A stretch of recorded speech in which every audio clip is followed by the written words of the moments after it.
सोचिए जरा, अगस्त 1947। कैलेंडर पर तो आज़ादी का दिन था, लेकिन जमीन पर हकीकत बिल्कुल अलग थी, बिखरी हुई थी। एक तरफ जश्न का शोर था तो दूसरी तरफ एक खामोशी थी, देश के टूटने की खामोशी। और जानते हैं, उस खामोशी में एक सवाल छिपा था। वो सवाल जो कोई जोर से पूछ नहीं रहा था, पर सबके दिल में, दिमाग में घूम रहा था कि भाई, कल सुबह जब नींद खुलेगी तो क्या ये देश चलेगा भी?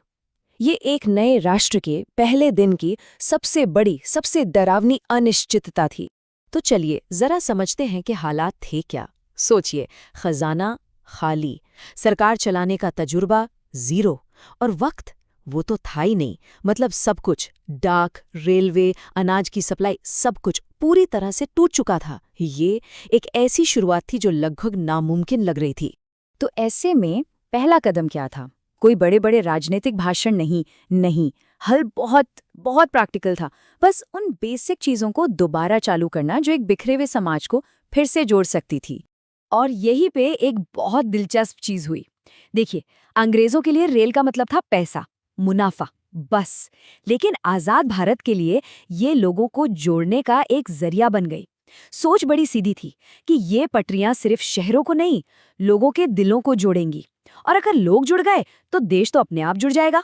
जरा सोच कर देखिए उस पल को। महीनों से सब कुछ रुका हुआ है, अनिश्चितता है, और फिर एक दिन स्टेशन पर ट्रेन की सीटी सुनाई देती है। वो सिर्फ एक ट्रेन नहीं थी, वो एक चलती फिरती उम्मीद थी, इस बात का पक्का सबूत कि हाँ, जिंदगी फिर से चल सकती है और ये नया देश, ये वापस पटरी पर आ सकता है। रेलवे के बाद एक और कदम उठाया गया, राशन कार्ड सिस्टम। अब ये सुनने में लगता है कि ठीक है, अनाज बांटने का सिस्टम होगा, पर ये सिर्फ उतना नहीं था। ये तो सोशल इंजीनियरिंग का एक जबरदस्त टूल था। हमारे सोर्स मटेरियल में इसके लिए एक बहुत ही पावरफुल शब्द इस्तेमाल हुआ है, प्रयोगशाला। कहा गया है कि राशन की लाइन वो लैब थी जहां एक नया देश अपनी पुरानी ऊंच नीच जात पात की बेड़ियों को तोड़कर बराबरी का पहला पाठ सीख रहा था। सोचिए उस लाइन के बारे में। वहां कौन अमीर है, कौन गरीब, कौन कहाँ से आया है, कोई फर्क नहीं पड़ता था। लाहौर से आया रिफ्यूजी भी वहीं खड़ा है और दिल्ली का पुराना बाशिंदा भी, और सबके हाथ में एक जैसा कागज। क्या कमाल का मैसेज था ये, कि इस नए देश में जीने का हक सबका बराबर है। यहीं से लोगों और नई सरकार के बीच भरोसे की पहली ईंट रखी गई।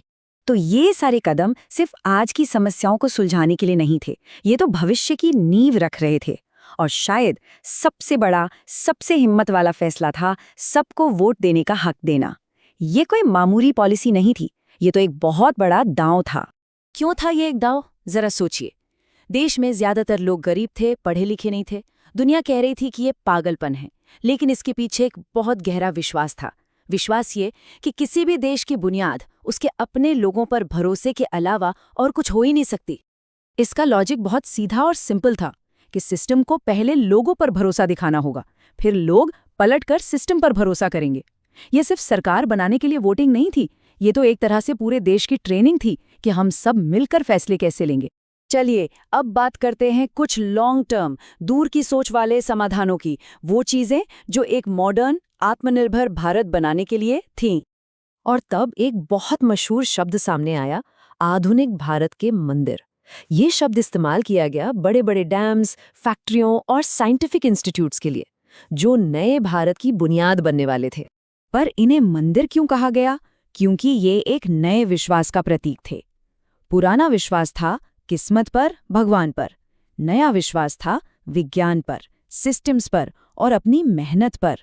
मैसेज एकदम क्लियर था कि अब भारत अपनी किस्मत खुद लिखेगा।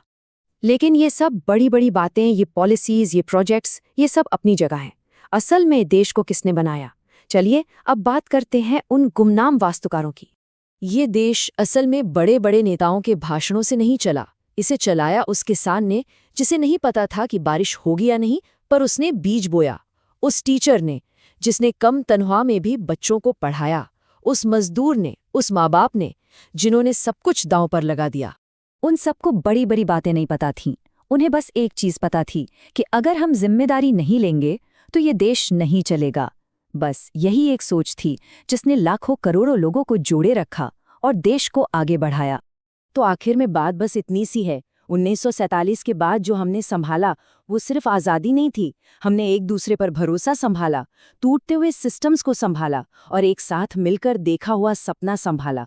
और शायद यही वजह है कि आज भी जब कोई बड़ी मुश्किल आती है तो दिल के किसी कोने से आवाज़ आती है कि हम पहले भी संभले थे, हम आज भी संभल जाएंगे।